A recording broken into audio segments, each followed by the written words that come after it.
According to former staff members, one of the worst things that recently happened to Meghan Markle really cut through her like a knife.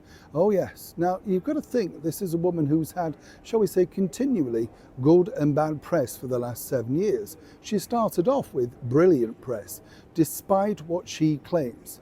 And you know, the thing that always made me laugh, right, chums, was the fact that if you remember, she famously said on the Oprah Winfrey Show, she didn't really understand about tabloids because they didn't have tabloids in America. That was the home of the tabloid. I mean, you know, I don't know where these people think they're going to get by openly lying like that.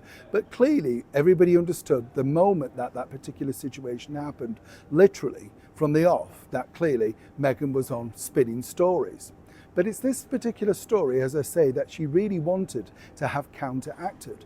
And as I told you recently, Meghan's idea of her book, again, and this is not going away, would be to counteract all the stories that she believes now need rectifying, literally, they're put out there in print. All the negativities. Could be some book, right? Let me explain. Morning, nice to see you, chums. Thank you so much as ever for taking the time out to join me today on a brand new episode of By Royal Appointment. It's your show. It's where I look deeper into things and then we find out exactly what's going on behind the scenes. Always lovely to share these things with you. And yes, this is Downing Street. And yes, that isn't a strange thing from Doctor Who that you're looking at. That is apparently an influencer telephone box for a special event that's been happening here at number 10. Yes, I know, as I've said though, it's weird, isn't it? You know, a red telephone box, they should also have a black cab and perhaps an inflatable Big Ben. What do you think? Absolutely. Those are the things. I mean, you tell me in the comments below, what does London mean to you? Well, apart from the rise in knife crime now, all thanks, of course, to the Mayor of London. But when you think of London, seriously, what do you think? You know, what imageries come to mind? Because, yeah, the red telephone box, even though none of us really use them anymore, do we? We've all got mobiles. Have you ever found a red telephone box in London that you could now put money in? I don't think they exist. I'd love to know if you've spotted one. Let me know again in the comments below. Let's get back, of course, to your royal appointment. Now, it's difficult, isn't it? Because Harry and Meghan have told a very strange sort of story about their romance, right? They like to tell you that this is how it developed and she wasn't going to be waiting around and, you know, he was late and all of this. And he went into great detail in his book Spare, but it didn't really tally with the story that they both told originally when sitting down with Michelle Hussein for the BBC. Remember the orchestrated reality that Meghan didn't truly like and wasn't happy with at all. But there's documents claiming that they signed it all off and were very happy with it indeed. And in fact, somebody, whether that wasn't Meghan or Harry, sent a bouquet of flowers over to the BBC as a thank you for making it such a pleasant experience. Now, I thought their engagement video was in fact far more relaxed. And at times, I felt that Prince Harry felt that he literally wasn't in control of it. You could see that Meghan was acting away, trying to be goofy and bringing him down. But consequently, he thought this was a new royal, a new way of doing things. You get the picture. But as they controlled the narrative of their love story, not everything came to fruition. You see, a couple of weeks back now, this story came out, and this apparently really ripped at the heartstrings of the former royal known as Meghan Markle, the Duchess of Sussex. This was all thanks to, well, a very good friend of the late Queen, Queen Elizabeth II, reigning monarch 70 years, and of course, very little was known about her private thoughts. But all thanks to Lady Elizabeth Anson, well, apparently it turns out that the Queen felt that Meghan, allegedly, could have engineered the romance between herself and Harry. No kidding, right? Now, as we know, Meghan, and I've told you many times before, and this is very well documented, she was desperate for press. When I met her for that junket, which of course, you know, was for the TV show Suits, she couldn't be more delighted to actually meet people that she felt could do her some good. And I'm not knocking her for that. All actresses do the same thing. But you see, the reason why Meghan thinks this is bad is that this totally contradicts the narrative that she wanted to put out there. Now, where does this affect the sort of book situation? Well, it does in many respects, you see, because Meghan would like her version of events to be the ultimate version of their romance. Now, Harry's had his say, but if you remember, of course, even when they sat down together for their Netflix documentary, they couldn't quite stick to the same script. You know, did she cook a chicken? When did he propose? She said yes before he finished. Do you remember all of that? But the Lady Elizabeth Anson stuff is really revealing, because this is apparently the private thoughts of Her Majesty the Queen. Now, she wasn't the only one, of course. His elder brother, the Prince of Wales, Prince William, basically thought this was going way too quickly. And when it was told behind the scenes, Harry had already said that Meghan was very keen to get married as quickly as possible. The burning question was, why? Do I need to explain that? You get the picture. Now, where this got even more confusing is, as William tried to put the thumb screws on this is exactly how, behind the scenes, the Queen, William, and the Prince of Wales at the time, Charles, all sat down to discuss exactly how Harry could be persuaded to maybe take the foot off the gas. But apparently it was Meghan that pushed hard, because she was very much in love and wanted to be in the moment. And apparently at this point, and this is what got back to the Queen, she couldn't wait to walk down the aisle at Westminster Abbey, just as Catherine had done. Because, well, it was fairy tale, wasn't it? It was exactly what it was all about, a prince and a princess. Now apparently this is where the wheels started to come off very quickly, because apparently once she was told that Westminster Abbey was out, and she certainly wouldn't be becoming a princess, well, apparently the sulks literally took a grip. Now, many people cite that moment as the moment when Meghan started to lose, shall we say, interest. Perhaps Harry had not explained this in such detail when they first met. After all, he'd not bothered showing her the national anthem, or in fact, according to her, it was Duchess Fergie, Sarah Ferguson, that taught her how to curtsy.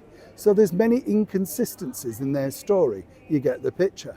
Meghan believes, and this is the twist that she's now trying to present to Harry, that if she was to write her book about her time, literally with the royals, at least it would be their version of events, literally, for the world to see. But I thought he'd already written that. You know, it is said one of the things that Meghan Markle is very good at is divide. You know what I mean by divide. We've been told, of course, by many different people that she has this sort of tactic where whisper to one person, maybe tell them off, but very quietly, and then consequently buddies up with the next person, making the other one feel very much cut out and abandoned.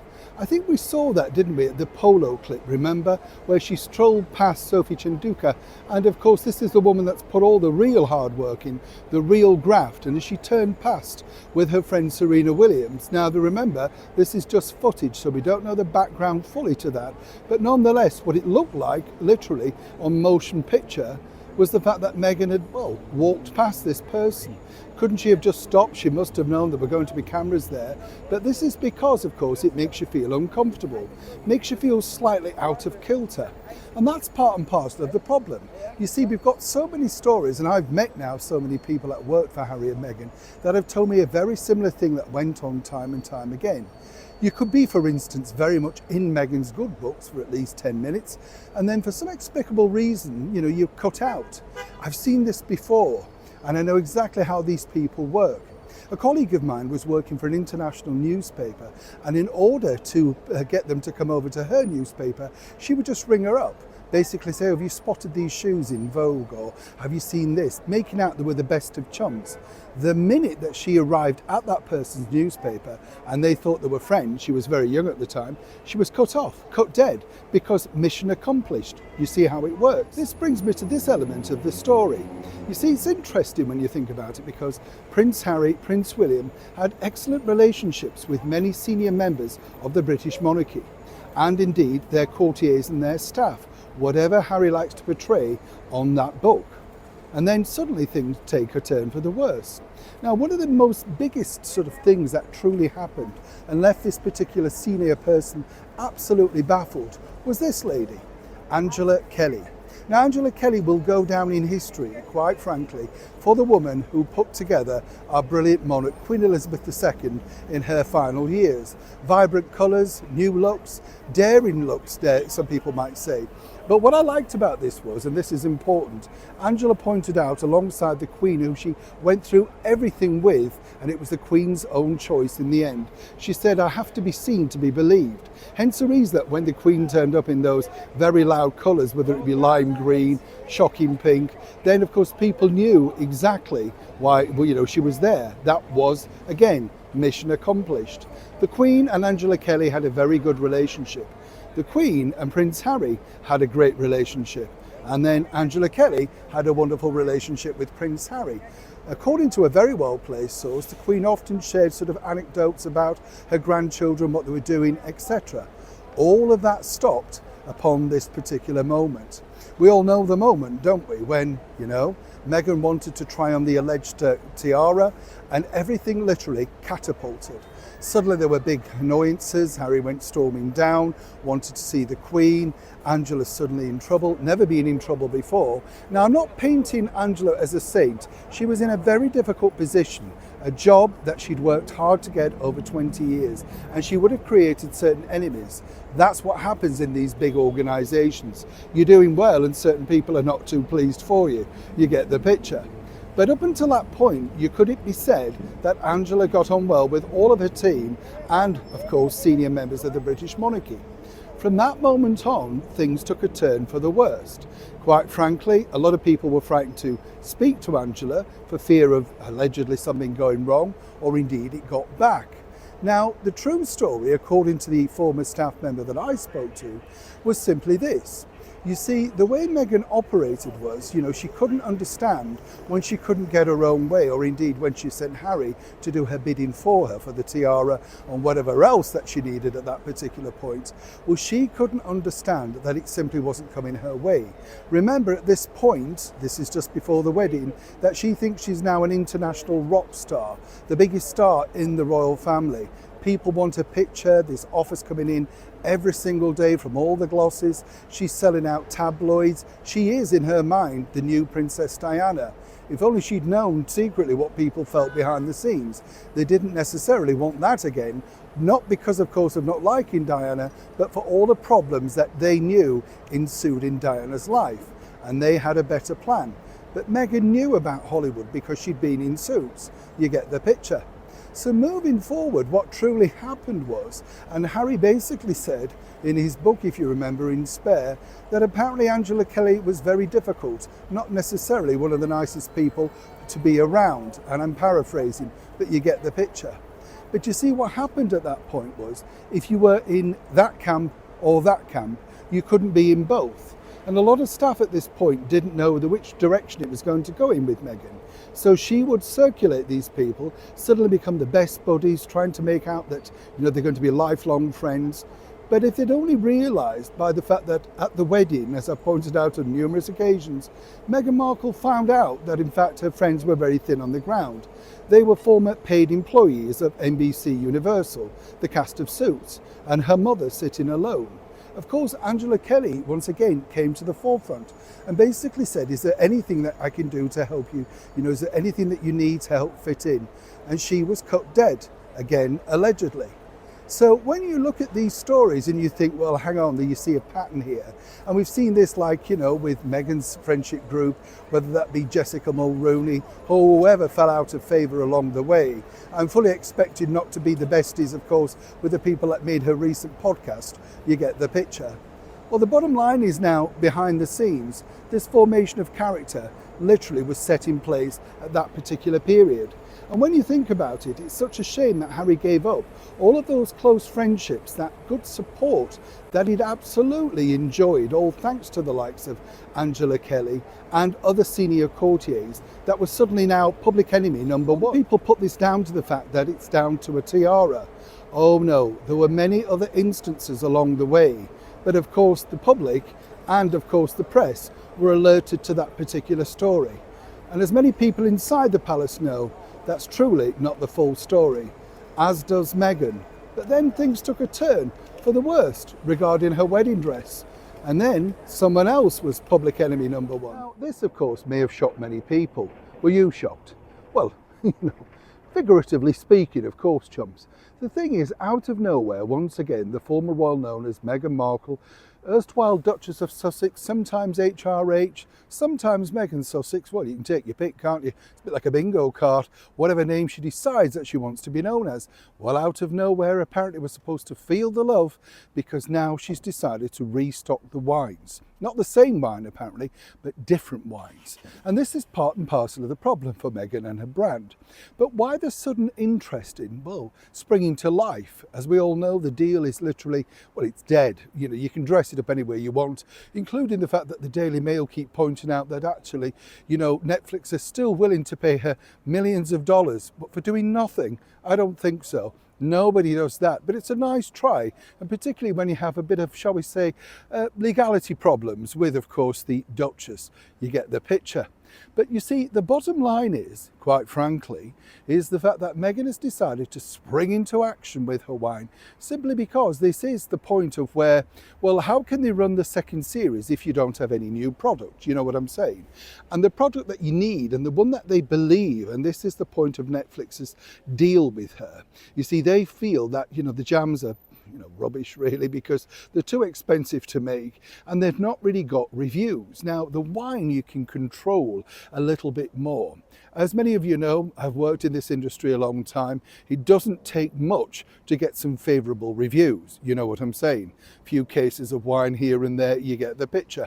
One person recently sent a, well, shall we say, wonderful package of, you know, the sort of dog food that's expensive that you find inside a freezer. You know the one I mean. And suddenly, out of nowhere, guess what? They got a really brilliant review, all about exactly, well, how the review was going to be marvellous for the food, etc. Stuff like that.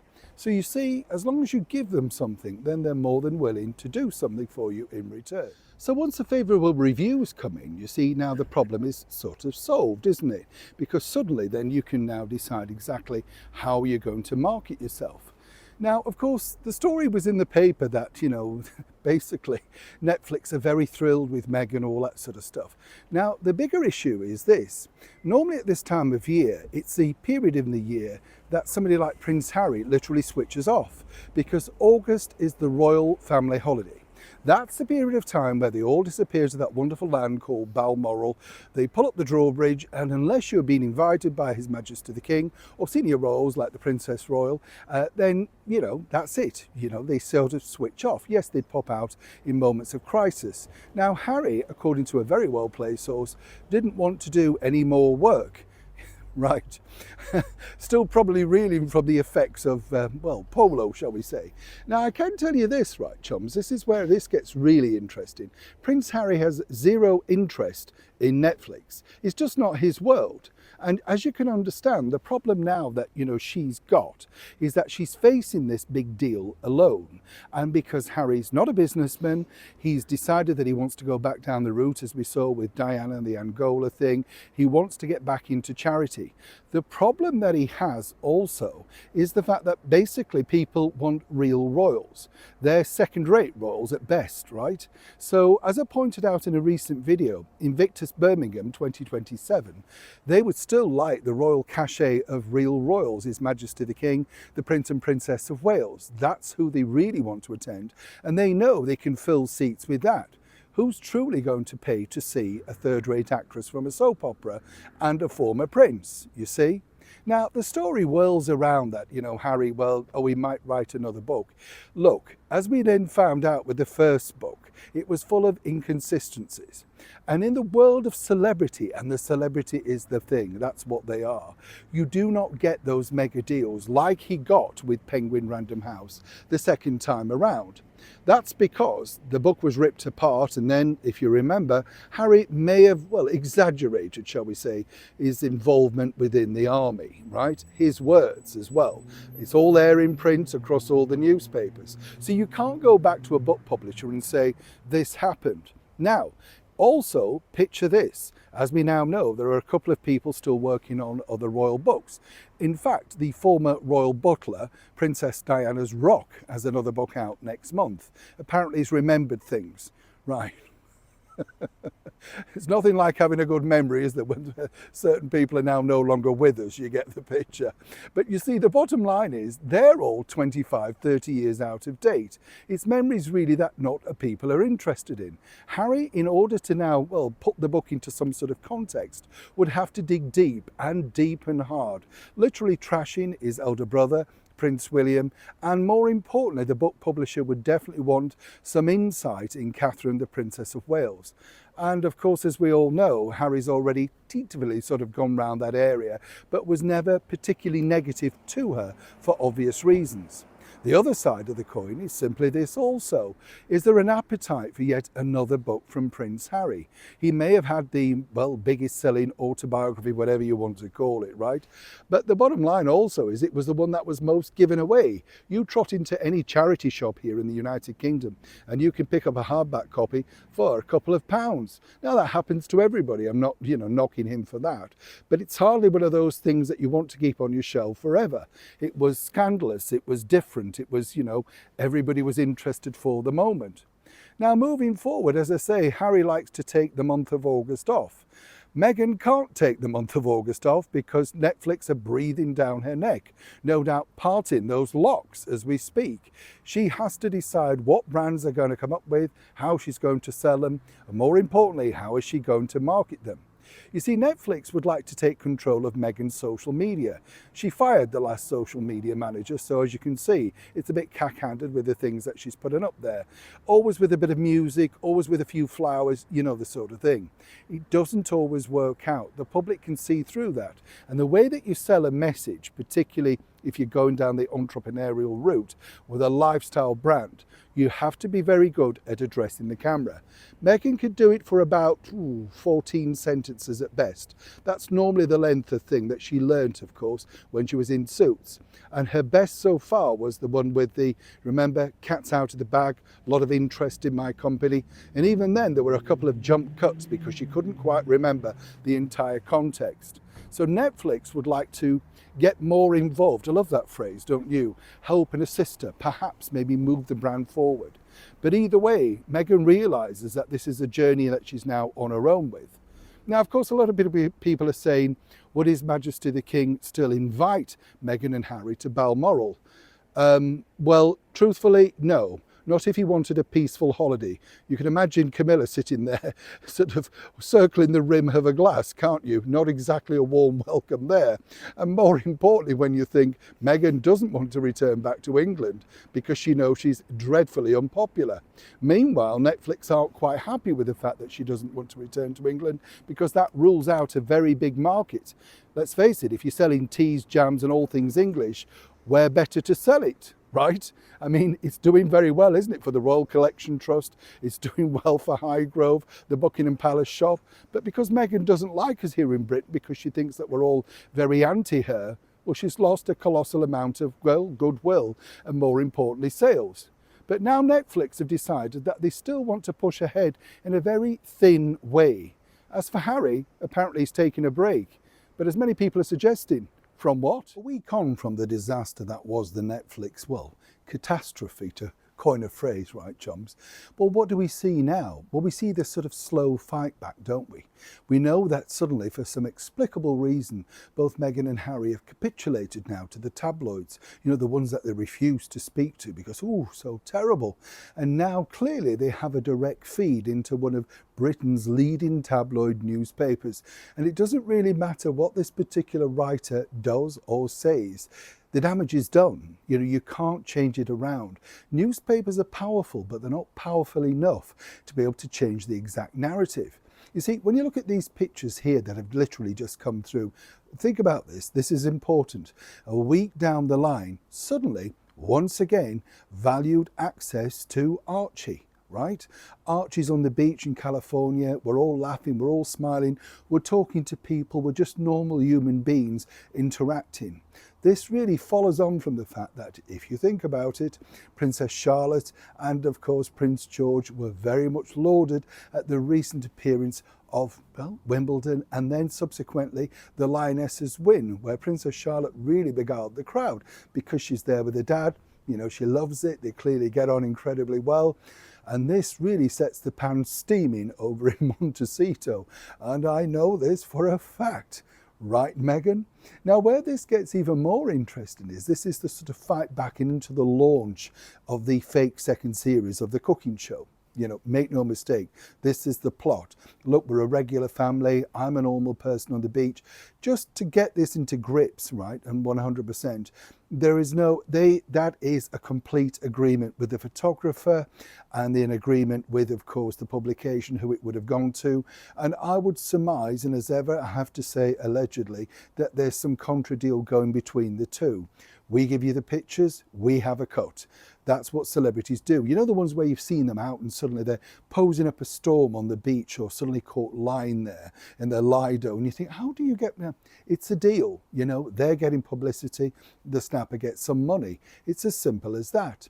Now, here's where this gets even more convoluted, because behind the scenes at Netflix, these are part and parcel of the deals that they've suggested now that Meghan absolutely does. And it's going to be interesting again, just how desperate she becomes. You see, what they really want her to do is to open the comments on her Instagram feeds. Now, this is a vital component, really, because, you know, if you're like me, we're not, you know, I'm sure you are, but I'm not digitally savvy. But, you know, if you look at the comments and the likes and the dislikes, you can pick up on the things that apparently people do like and then they don't, right? And this is vital when you're running a business. All major companies do it, and they pick out and think they didn't like that element of the ad campaign, or they thought that person wasn't the right fit, and they really work around it. It's almost like marketing for free, you know. But Meghan so far has refused to allow any comments because she can't stand personal judgment. There lies your problem. There's problem number one that she has to overcome. Number two, as I've told you, she's been told that she has to get out there and market this, sell the product, as all of them do at the time, whether it be Instagram videos, whether it be online social platforms or big interviews. Again, this is going to be interesting because nobody really, you know, they've left this too late. Nobody really wants to just be sucked into their world and do exactly what they want. The other point is, of course, that they need now good reviews.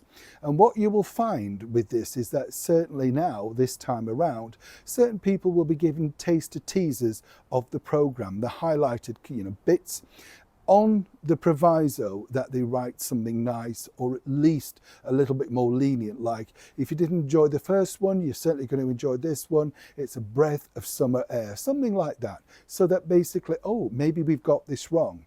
This is all mad marketing, as they call it, desperate marketing. And I'm not knocking it. I've seen it many times with all these celebrities throughout the years. It doesn't turn it around. You've shot your bolt, basically, and people kind of know. There's no great guests on the second series unless they've secretly filmed somebody, so that's another problem. The other thing is that they'd like, and this is where this gets really tricky because clearly that particular video didn't work well, was another shot with somebody like an A-lister, ideally somebody like Gwyneth Paltrow. See, if Gwyneth was to suddenly start waving a flag, this might, of course, knock down the negative reaction of the doyent, which is, of course, Martha Stewart. Now, you know, talking to a source, they're holding back on pointing out that Martha Stewart has been a felon, been in prison, right? So consequently, there could be a good feud. However, and this is where this gets interesting, and remember you're hearing this here first, chumps, they wouldn't mind Meghan getting into some kind of spat, you know, sort of Bet and Joan type stuff, because they believe this will fuel the fire and perhaps bring in some campery to the whole thing, you know, because suddenly she's this saccharine sweet, loves everybody, wants everybody to be getting on. No, you need a bit of fire if you're in this industry to get people to talk about you. Recently, the celebrated writer Linda LaPlante, you know, very good woman, you know, written so many great novels and TV series, she had a bit of a public spat with another writer. And this works very well because suddenly you think, new generation think, who's Linda LaPlante? And the younger generation already know this particular individual. You see how this works. Right now, this is exactly where Meghan is at the time of recording. These pictures on the beach are supposed to show, well, look, we're just a normal family. You know, there's nobody around. It's just us. We're enjoying life. The thing is, as ever, as I often say here on By Royal Appointment, are you buying it? That's the bigger problem. As ever, thank you so much for joining me for our latest episode of By Royal Appointment. And if you can, chums, you know what I'm going to say after me. If you can, please like, share, and comment respectfully. And as ever, do take care of yourselves. And until next time, for our next royal appointment, I'll see you soon.